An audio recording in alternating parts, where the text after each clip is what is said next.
Good afternoon. I'm actually going to start with a story about Aaron. He was one of my students in my entrepreneurship class. Typical millennial. He had his iPhone and his shaggy hair. He was smart. I think he got an A in my class. And he thought everything was going really, really well until graduation. So he was involved in extracurriculars. Like I said, he had good grades, but what he didn't have was a job. Right? And he was shocked because he thought, how is this possible? He truly believed that because his parents, society, the school recruitment materials, they all told him that in order to get a good job, you have to go to university. And so he did. And he devoted 4 years of his life. And he thought, on graduation day, not only do I get that diploma, but I get graduated into a really awesome, high-paying job. Now, we all know that that's not true, especially in today's society. And I've seen it over and over again in multiple institutions. As a professor, this is frustrating, right? Where's Aaron now? He's looking for jobs. He's searching online. He's applying to anything and everything. He has a LinkedIn account, right? And it says that he has a degree, but his only connections are his friends and his mom. Now, speaking of mom, she's not happy because he's still living back at home, right? And she wanted to turn that bedroom into an arts and crafts room. And while he's looking for a job, he's still working at Starbucks because he needs to make some money in order to pay back student debt. Now, Aaron's not alone. There's millions of overeducated and underemployed people in North America alone, right? And we're graduating more and more into that same predicament every year. And that's why I'm here. That's what I'm passionate about. Not only am I a professor, I'm also CEO of a company that deals with it, right? I love education and I love learning. I've studied for the majority of my life. I have multiple degrees. I've studied at 5 different universities on 3 continents. But right now, traditional education is being disrupted because youth and students are being told a lie. So today's conversations are all about connecting dots. So my first dot is going to be youth unemployment. In the United States and Canada, youth unemployment sits about double the adult average, but a lot of people expect that to increase just because it has globally. The Economist, the CBC, have labeled millennials generation jobless, right? And we had a group of local documentarians film Road to Employment to elucidate this problem. And it's a big problem, and governments and organizations are trying to solve it, but perhaps in the wrong way, right? Youth unemployment is what we call a wicked problem. It's very complex, and it has lots of contributing factors, one of which is graduate underemployment.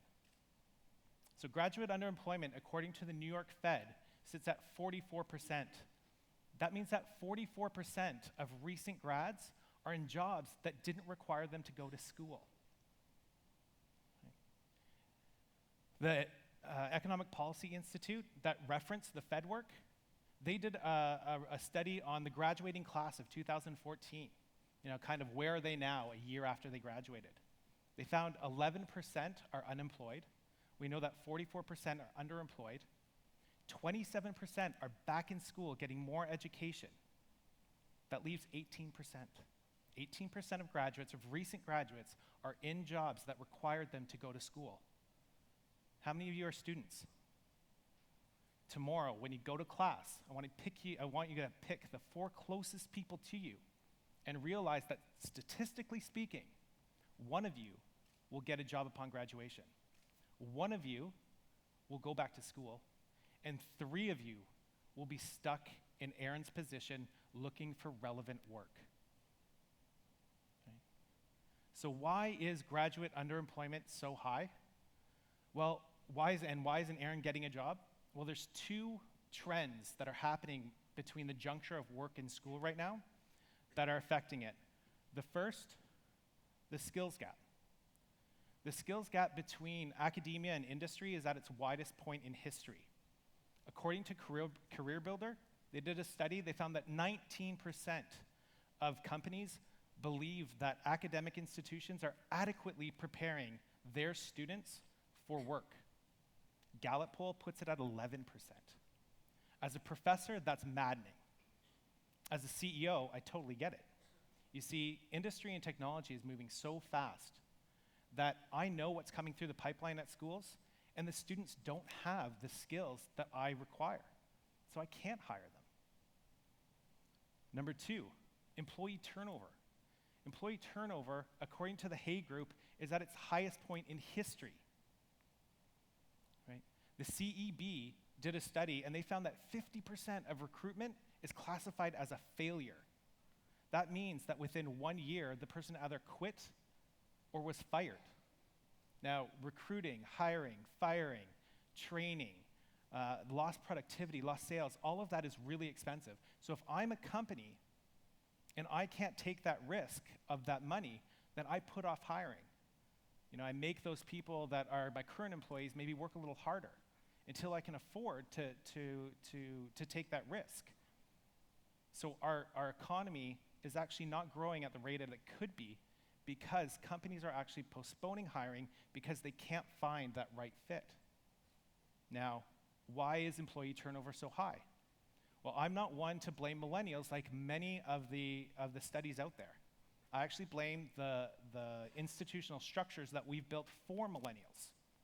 For instance, before the advent of job boards, we literally had to pound the pavement in order to get a job. Now what do? We go onto Monster, we click a button, and we've applied to 100 jobs at once. On the receiving end, you have companies now inundated with hundreds, if not thousands, of resumes.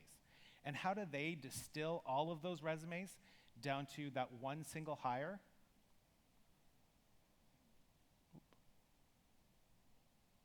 Buzzwords. Recruiters look for buzzwords. We've even created these expensive systems to automate that, right? And that looks for buzzwords. And if you don't have all of the buzzwords in your application, you're booted out of the system. So on the one hand, we've automated the job seeker side to apply to as many jobs as possible, even if you're not qualified for it. And on the employer side, we automated that to kick out as many applicants as possible. And Gen Xers and baby boomers said, yes, this is how technology makes us efficient. That's BS. No one stopped to go, no, none of this works. All we did was create a lot of noise. And we have the stats to prove it. Employee turnover is insane, right?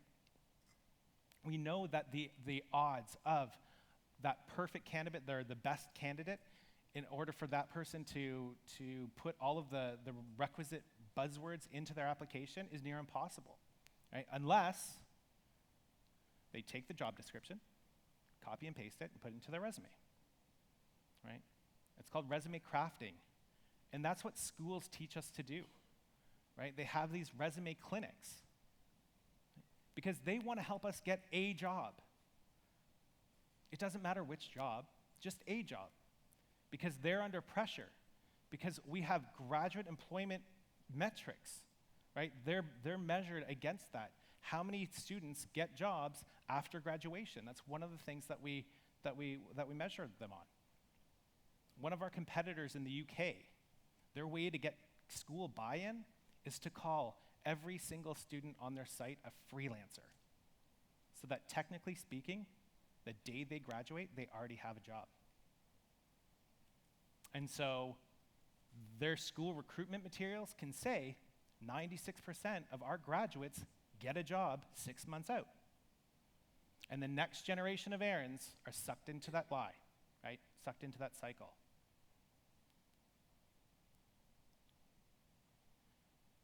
And it's unfortunate, right? It's something that, again, I'm really passionate about trying to change. We have to change that system because this is what the system looks like. We have this vicious cycle between resume clinics and job boards and resume buzzwords creating, employee turnover, where schools are unknowingly contributing to graduate underemployment. It sounds inane, but it's happening. And that graduate underemployment is feeding youth unemployment. Because until Aaron and all his peers graduate into those jobs, those professional jobs, they're still stuck at Starbucks. And those are the jobs that the youth have to move into, right? So it's a systemic issue that we have. And how do we fix it, right? How do we get Aaron a job? How do we lower youth unemployment? Well, at each point, at each dot, there's something that can be done. For instance, graduate underemployment metrics. Well, what if instead of a vanity metric, it's actually something useful, like, are the people satisfied in their job after graduation? Right? Is it what they expected? Are they happy? Aren't those better metrics? Before you spend 4 years of your life and $100,000 on it, don't you want to know those? Buzzwords. We need to stop with the buzzwords. We need to be authentic, right? There's nothing more painful to see than, students having these LinkedIn accounts with, they don't have the professional skills or the professional networks or the professional experience to even be on there. Right? But yet the schools are telling them, oh, you need that. No, BS. It's the worst thing for you, right? But schools can't, it's hard for schools to change and be actually authentic about what skills their students have when they're not giving them or getting them the skills necessary to even get a job. So that's why I'm here. And that's what I want to see that change. It's a pain point for me as a professor, and it's a pain point for me as CEO of Riipen. Our mission is to eradicate graduate underemployment. That's what we do. So what's the answer? What can we do? Well, imagine if industry was introduced into the academic institutions earlier, not only inside the classroom, but outside of the classroom. What would that look like? Could we get the skills that the next generation of employees are going to need to the students as they learn alongside the critical thinking and the theory and those basic skills that they learn inside the classroom? What kind of structure would that look like? We call it experiential education or experiential learning.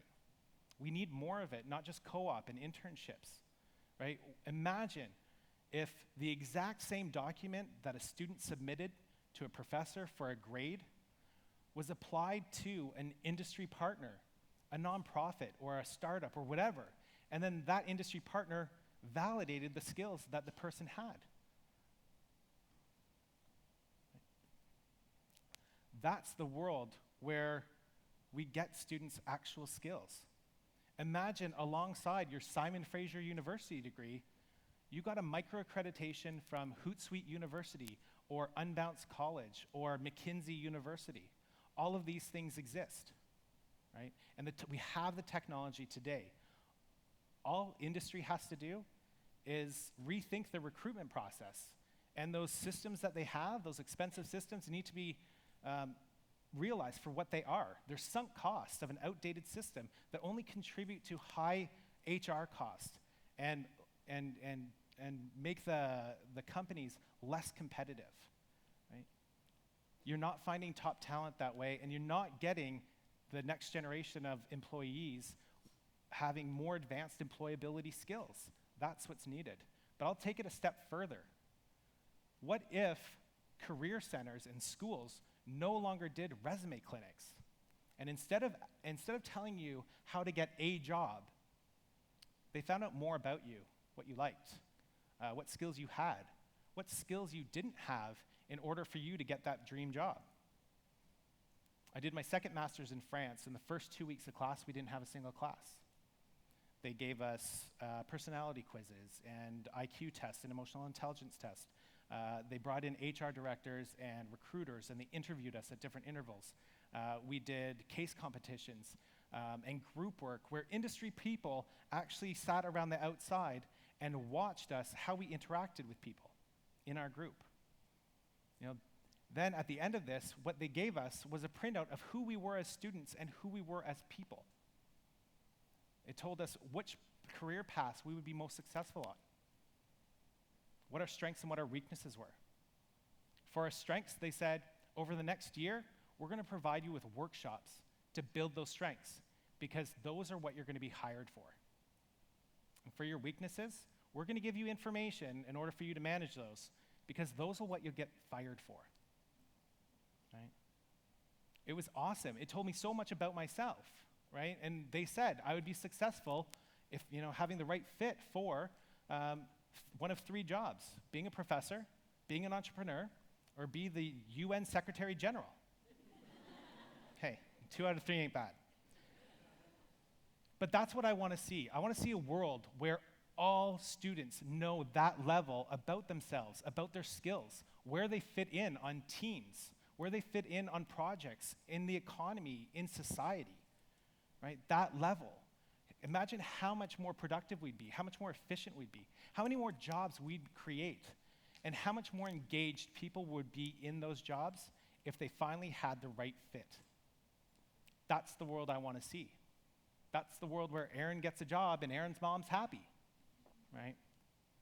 So because it's TEDx, you lay down a challenge, and so I have 3 challenges. The first one's for industry.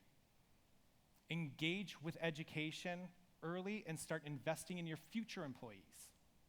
For schools, I would love to see you guys start looking and concentrating on the quality of careers, not the quantity of placements. And for students, don't settle for mediocrity. Demand more value from your education. It's your time and your money, and it's valuable.